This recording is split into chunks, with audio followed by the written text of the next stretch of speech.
Hello students, आज हम लोग डिस्कस करेंगे Maxwell-Boltzmann law of distribution of speeds.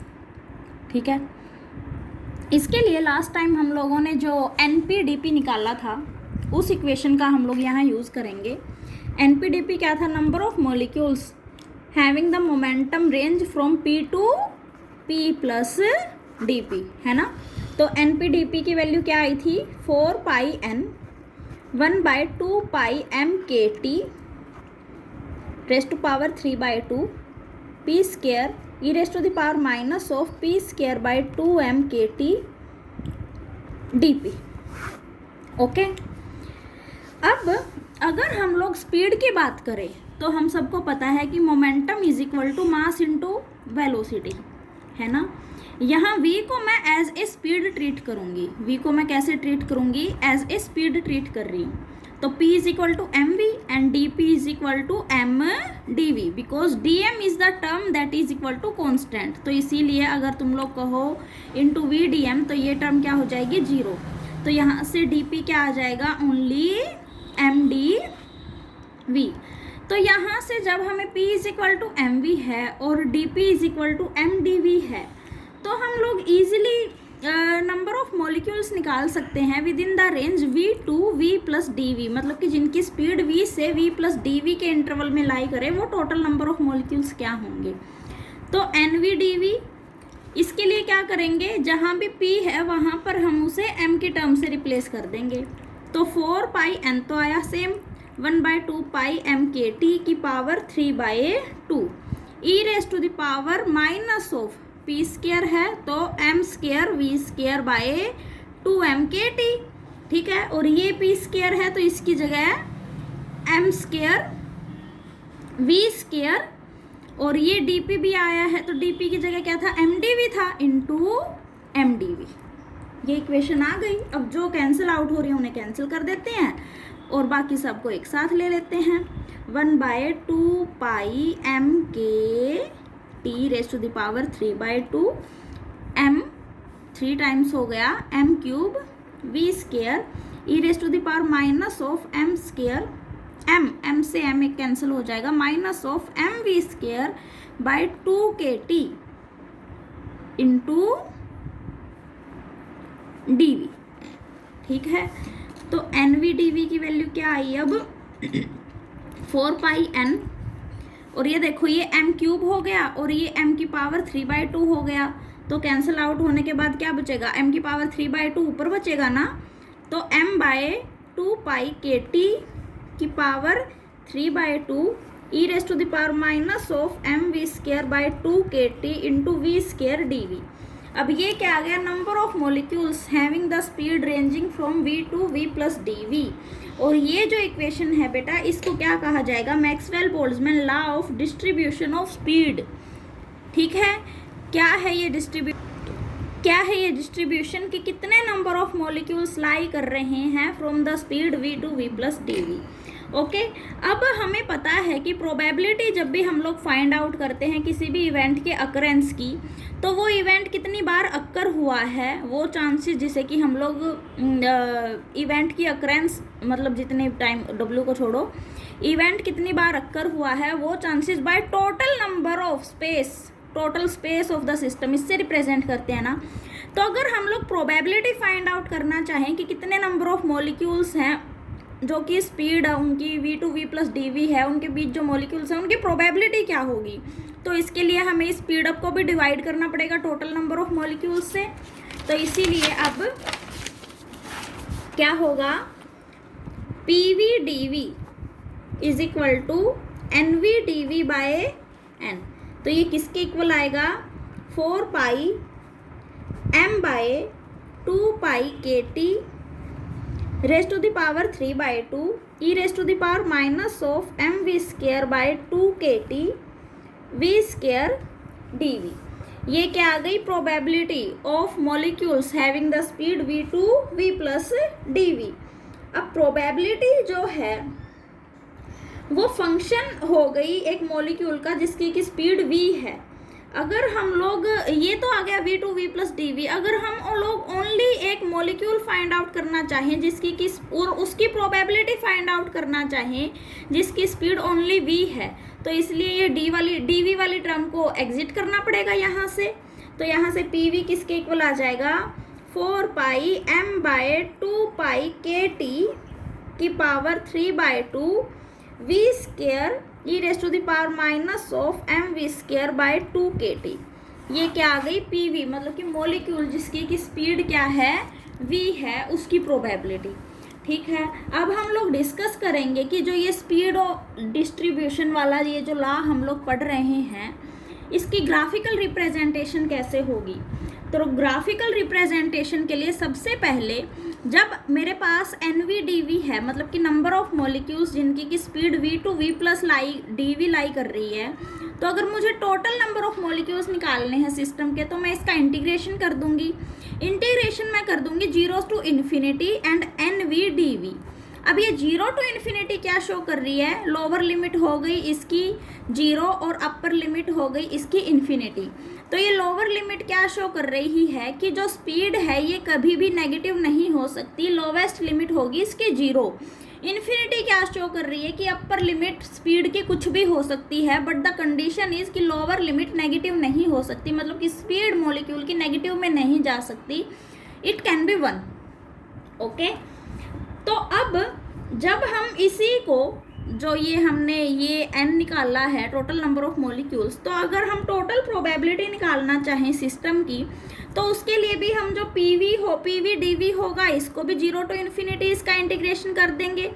PV/dV ये क्या आ गई, probability of the system total. अब हमें पता है कि टोटल प्रोबेबिलिटी होती है जो सिस्टम की, वो हमेशा 1 होती है ना। और जो ये 1 है, इसकी रेंज, इस प्रोबेबिलिटी के लिए जो टोटल रेंज है वो क्या होगी, 0 to infinity वेरी कर रही है। अब इसका अफेक्ट देखेंगे हम लोग एक बार डिफरेंट टाइप से ग्राफ बना कर। ठीक है, यहाँ तक क्लियर है मुझे लगता है। अगर नहीं क्लियर है तो कोई बात नहीं बेटा, मुझे बता देना, जहाँ डाउट होगा हम लोग डिस्कस कर लेंगे। ठीक है, मैं एक ग्राफ बनाती हूँ, वेलोसिटी मतलब स्पीड v और प्रोबेबिलिटी PV, और इसको मैं कह सकती हूँ NV के बीच में। ठीक है, PV और V के बीच में मैं एक ग्राफ बनाती हूँ। इस ग्राफ की जो रिप्रेजेंटेशन होगी वो कुछ इस टाइप से होगी। ठीक है, और ये क्या हो जाएगी, इसकी मैक्सिमम वैल्यू, ये क्या है, V मैक्स। ओके, तो अब देखो हमारे पास जो इक्वेशन थी, ये देखो हमारे पास यहाँ पर जो PV की वैल्यू थी, अगर मैं इसके अंदर कुछ ऐसा लूँ कि mv स्क्वायर बाय 2 KT, जो ये टर्म है mv स्क्वायर बाय 2 KT, ये मच लेस देन 1 होगी। ठीक है, मतलब for small values of v मैं इसे मान लेती हूँ कि जो mv स्क्वायर बाय 2 KT है, ये टर्म है, ये मच लेस देन 1 है। ठीक है, तो जब ये मच लेस देन 1 है, तो e raise to the power minus of mv square by 2 KT approximately equals to 1 हो गया। तो जब ये वाली टर्म, मतलब देखो ये वाली टर्म जब 1 के इक्वल आ गई, और ये वाली टर्म तो है ही कांस्टेंट, तो प्रोबेबिलिटी किसके प्रोपोर्शनल आई, directly proportional to v square आई। v स्क्वायर का ग्राफ हम सबको पता है कि इस टाइप से बनता है ना। तो सबसे पहले ग्राफ क्या होगा, हम लोग ओनली इस क्वाड्रेंट की बात कर रहे हैं, फर्स्ट क्वाड्रेंट की, तो यहाँ ग्राफिकली इंक्रीज होगा सबसे पहले, है ना, पीरियोडिकली इंक्रीज होगा। तो ये देखो ये ग्राफ यहाँ एक्स स्क्वायर को रिप्रेजेंट कर रहा है, मतलब कि वी स्क्वायर के कोरस्पॉन्डिंग यहाँ पहले जब लोअर लिमिट थी, मतलब कि वी की वैल्यू जब स्मॉल थी, तो इस ग्राफ ने पीरियोडिकली इंक्रीज किया और इसने वी स्क्वायर के प्रोपोर्शनलिटी को शो किया यहाँ। But after obtaining the value of V max, maximum value जब हो गई, तो देखो अब E raise to the power जो ये टर्म है, अगर ये वैल्यू मैक्सिमम हो जाएगी, तो उस टाइम पे इस टर्म की बजाय ये टर्म क्या करेगी, एक्सपोनेंशियली ये टर्म क्या होगी, इसके ऊपर ओवरविट करेगी। और जब ये तो जब वी स्केयर वी मैक्सिमम हो जाएगा तो उस टाइम पे वी स्केयर की बजाय ये वाली टर्म क्या करेगी, ये डोमिनेट करेगी इस टर्म के ऊपर। तो जो ग्राफ होगा वो एक्सपोनेंशियल बिहेवियर को शो करेगा, और एक्सपोनेंशियल के साथ क्या है, माइनस का साइन है, तो एक्सपोनेंशियली डिक्रीमेंट बिहेवियर शो होगा और हमें exponentially decrement of the curve मिलेगा। ठीक है, आई होप ये कर्व वाला सीन तो आप लोगों को क्लियर हो गया। अब यहाँ ये NVDV और PVDV ले रहे हैं भाई हम, तो DV एरिया भी रिप्रेजेंट करना चाहिए। तो ये देखो, ये जो स्मॉल पोर्शन है इसको मैंने रिप्रेजेंट कर दिया कि ये विड्थ DV को रिप्रेजेंट कर रहा है। ठीक है, अब हमें ग्राफ का तो समझ आ गया कि कैसे ये इंक्रीज हुआ, कैसे ये डिक्रीज हुआ, हमें ये तो क्लियर हो गया। अब हम लोग निकालना चाहते हैं कि maximum probable, most probable speed निकालना चाहते हैं। तो मोस्ट प्रोबेबल स्पीड के लिए तो भाई प्रोबेबिलिटी को मैक्सिमम होना पड़ेगा, है ना। मोस्ट प्रोबेबल स्पीड के लिए क्या होना पड़ेगा, प्रोबेबिलिटी को मैक्सिमम होना पड़ेगा। प्रोबेबिलिटी को मैक्सिमम का हम सबको पता है कि हम लोग प्रोबेबिलिटी का डेरिवेटिव निकाल लेंगे और उसको 0 के इक्वल पुट करेंगे, वहाँ से हमें probability maximum most probable speed मिलेगी, है ना। तो इसीलिए 4 pi m/2 KT raised to the power 3/2 का डेरिवेटिव d/dv। अब ये वी स्केयर वाले टर्म क्या क्या हैं, ये देखो, ये रही हमारे पास वी स्केयर वाले terms. V square E raised to the power minus of mv²/2 KT, ठीक है, इज इक्वल टू 0, है ना। हम लोगों ने इस टर्म के कोरस्पोंडिंग वेलोसिटी के स्पीड के विद रिस्पेक्ट में इसका डेरिवेटिव कर दिया प्रोबेबिलिटी का, और उसको 0 के इक्वल पुट कर दिया। क्या किया हम लोगों ने, d/dv of pv is equal to 0, probability का डेरिवेटिव किया, फर्स्ट डेरिवेटिव, और उसको 0 के इक्वल पुट किया। तो बस यहाँ से यही इक्वेशन हम लोगों ने की है। अब हम इस डेरिवेटिव को सोल्व आउट करेंगे। ये टर्म तो कॉन्स्टेंट है, इक्वल टू 0 है, तो ये तो 0 हो जाएगी। ठीक है, अब जस्ट ये वाली टर्म्स हमारे पास 2 बचेंगी। पहले इस टर्म का डेरिवेटिव होगा, फिर होगा इस टर्म का। जब इसका डेरिवेटिव होगा तो ये क्या होगा, 2v E raised to the power minus of mv²/2 KT plus, अब ये वाली term first term as it रहेगी और सेकंड का होगा डेरिवेटिव। तो ये क्या आएगा, e raised to the power minus of mv²/2 KT into minus of 2mv/2 KT is equal to 0। कहाँ पर है ये, v is equal to v max हम लोग फाइंड आउट कर रहे हैं, है ना। तो यहाँ से जो टर्म कॉमन आ रही है उन्हें कॉमन ले लेते हैं। एक तो v कॉमन आ रहा है, यहाँ पे 2 से 2 कैंसिल हो गया, v कॉमन आया, और साथ में क्या आया, e raised to the power minus of mv²/2 KT into 2 plus यहाँ बचा एक v, और अंदर क्या बचा, माइनस ऑफ, माइनस का साइन है ना, minus of mv/KT is equal to 0। ये टर्म भी इक्वल टू जाके 0, बस ये दोनों टर्म बचेंगी। तो v, तो ये v और ये v मिलके क्या हो जाएंगे, v²। तो क्या बचा मेरे पास, 2 minus v² m/KT is equal to 0। तो mv²/KT इज इक्वल टू 2, है ना, और v² की वैल्यू क्या आई, 2 KT/m। तो यहाँ से v की वैल्यू क्या आ जाएगी, √2 KT/m। ये जो v आया है ये क्या है बेटा, v मैक्सिमम, मतलब कि मोस्ट प्रोबेबल स्पीड जो है वो क्या आई, √2 KT। अब हमें मोस्ट प्रोबेबल वेलोसिटी निकालनी थी, है ना, वेलोसिटी की मोस्ट प्रोबेबल स्टेट निकालनी थी। तो उसके लिए हम लोग क्या कर देंगे, v मैक्स की वैल्यू अगर v के अंदर पुट कर देंगे तो मेरे पास मोस्ट प्रोबेबिलिटी आ जाएगी, मोस्ट प्रोबेबिलिटी, ठीक है, मोस्ट प्रोबेबल फंक्शन। तो इसके लिए pv ऑफ मैक्स हम लोगों को फाइंड आउट करना है। तो अब v की जगह हम लोग क्या पुट कर देंगे, यहाँ पर √2 KT/m पुट करेंगे। तो pv of max is equal to 4 pi m/2 KT raised to the power 3/2। v max का स्क्वायर, पहले तो हम लोग v² को v मैक्स स्क्वायर से रिप्लेस करते हैं, इनटू में e raised to the power minus of mv max का स्क्वायर बाय 2 KT, और यहाँ dv नहीं आएगा क्योंकि हम लोग ओनली pv की बात कर रहे हैं। अगर pv dv की बात करते तो यहाँ भी dv आता, है ना। तो ये आया 4 pi m/2 KT raised to the power 3/2। v² की जगह ये वैल्यू पुट करेंगे तो 2kT/m, ठीक है, इंटू e⁻⁻m/2kT और v² की जगह 2kT/m, ये से ये कैंसिल हो गया e⁻⁻1 और 3/2 से ये 1 कैंसिल हो जाएगा तो 1/2 बचेगा। 4πm/2πkT⁻1/2 इंटू e⁻⁻1, ये क्या आ गया बेटा, PV ऑफ मैक्सिमम, मतलब कि मैक्सिमम प्रोबेबिलिटी आ गई स्टेट की, है ना। हम लोगों को ये फाइंड आउट करना था। तो ये क्या था, स्पीड डिस्ट्रीब्यूशन का जो अफेक्ट होगा ग्राफिकल रिप्रेजेंटेशन पे, उसका था ये फर्स्ट पॉइंट। हमने इसके अंदर maximum velocity, most probable speed को फाइंड आउट किया और मैक्सिमम प्रोबेबिलिटी, इन दोनों को फाइंड आउट किया, ठीक है। अब इसके बाद हम लोग देखेंगे कि टेम्परेचर के ऊपर क्या अफेक्ट पड़ता है ग्राफिकल रिप्रेजेंटेशन का, अफेक्ट ऑफ टेम्परेचर, ठीक है। तो टेम्परेचर के ऊपर अफेक्ट के लिए हम लोगों को ये पता होना चाहिए कि वी मैक्स की वैल्यू क्या आई है बेटा, √2kT/m, मतलब कि v is directly proportional to t। जैसे जैसे v की स्पीड की वैल्यू इंक्रीज होगी, वैसे टेम्परेचर की वैल्यू इंक्रीज होगी, वैसे वैसे स्पीड की वैल्यू भी इंक्रीज होगी, ओके। अब उसके बाद लेकिन PV ऑफ मैक्स, जो PV ऑफ मैक्स ये आया है, ये क्या आया बेटा, इन्वर्सली प्रोपोर्शनल टू t।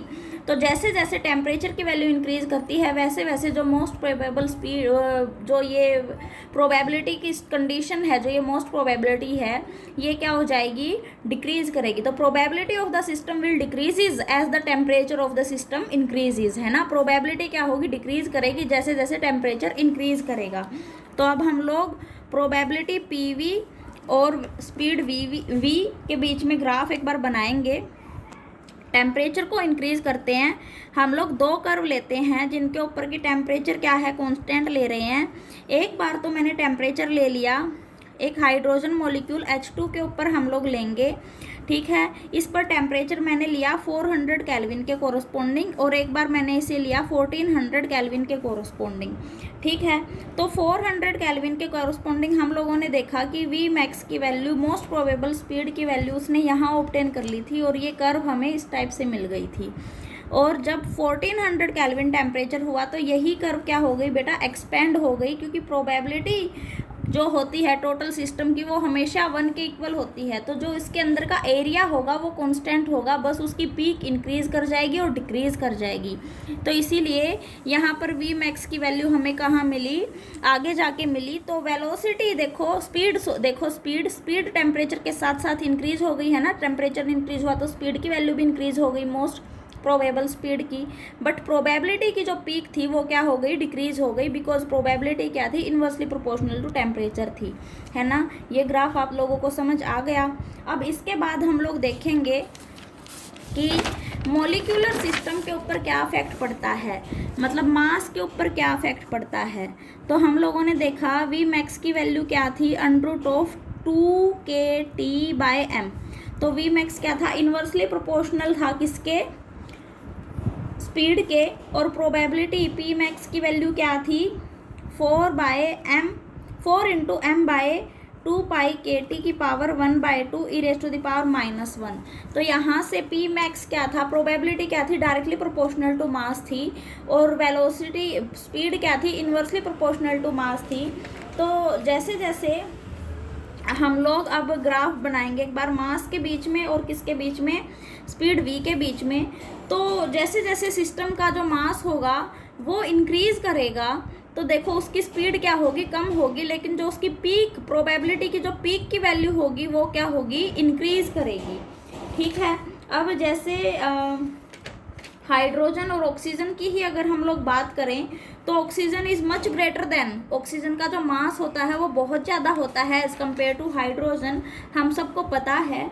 तो ऑक्सीजन का क्या होता है, ऑक्सीजन O816 होता है ना। तो ऑक्सीजन का मास हुआ एक सिंगल मॉलिक्यूल ऑफ हाइड्रोजन से कितना ज़्यादा हुआ। तो अगर इसको बनाएंगे तो देखो हमें जो कर्व मिलेगी वो इस टाइप से मिलेगी। ये हुई ऑक्सीजन के लिए और ये हुई हाइड्रोजन के लिए, ये है ऑक्सीजन के लिए और ये क्या है, हाइड्रोजन के लिए। यहाँ पर देखो वी मैक्स क्या हुआ, मास इंक्रीज हुआ, ऑक्सीजन का मास इंक्रीज हुआ, तो देखो मैक्सिमम जो स्पीड थी ये क्या हो गई, डिक्रीज हो गई। तो इसीलिए वी मैक्स की वैल्यू क्या हो गई, इंक्रीज हो गई। लेकिन जो प्रोबेबिलिटी की पीक थी वो मास के साथ डायरेक्टली प्रोपोर्शनल है, तो इसीलिए प्रोबेबिलिटी की पीक क्या हो गई, इंक्रीज हो गई। हाइड्रोजन की अगर हम लोग बात करते हैं तो मास कम हुआ, प्रोबेबिलिटी की पीक भी क्या हो गई, कम हो गई। ये देखो प्रोबेबिलिटी की पीक कम हो गई, है ना, ठीक है। यहाँ प्रोबेबिलिटी लो, इसे प्रोबेबिलिटी से रिप्रेजेंट करो, ना कि मास से, मास के साथ रिप्रेजेंट करो, ठीक है। तो ये क्या हुआ, इसके लिए वी मैक्स हुआ, ठीक है। अब जैसे कि हमने देखा कि हाइड्रोजन का मास कम होता है, तो हाइड्रोजन का मास जैसे ही कम हुआ, प्रोबेबिलिटी की जो पीक थी ये कम हो गई, लेकिन जो वेलोसिटी थी ये क्या थी, मास के इन्वर्सली प्रोपोर्शनल थी, तो अब मैक्सिमम वेलोसिटी इंक्रीज हो गई, है ना। आई होप कि ये कर्व भी आप लोगों को क्लियर हो गई। अब एक और पॉइंट हम लोग इसके बारे में डिस्कस करना चाहेंगे कि ये जो ग्राफ बन रहा है बार बार, ये सिमेट्रिक नहीं बन रहा। This is the last point about the graphical representation. ये सिमेट्रिक क्यों नहीं बन रहा, अब इसका रीज़न क्या है, क्योंकि before obtaining the value of V max, जो प्रोबेबिलिटी थी वो डायरेक्टली प्रोपोर्शनल थी वी स्क्वायर के, और after obtaining the probability V max value speed V max, जो प्रोबेबिलिटी थी वो किसके थी, एक्सपोनेंशियल कर्व के डायरेक्टली प्रोपोर्शनल थी। तो इसीलिए यही रीज़न है कि जो ग्राफ है ये सिमेट्रिक नहीं आ रहा। सिमेट्रिक का मतलब क्या होता है बेटा, जैसे मिरर सिमेट्री होती है, जैसे हम होते हैं वैसे ही हम मिरर में दिखाई देते हैं, तो उसी तरह से सिमेट्रिक का क्या मतलब होगा कि जो कर्व यहाँ है वही यहाँ हो, और जो यहाँ है वही यहाँ हो, जो कि ये शो नहीं कर रहा। This is showing asymmetrical behaviour due to the variation in directly proportionality. That is, ये आप लोगों का टॉपिक कवर अप होता है। आई होप कि आप लोगों को समझ आ गया होगा। जो भी कोई डाउट होगा हम क्लास में डिस्कस कर लेंगे। Thank you.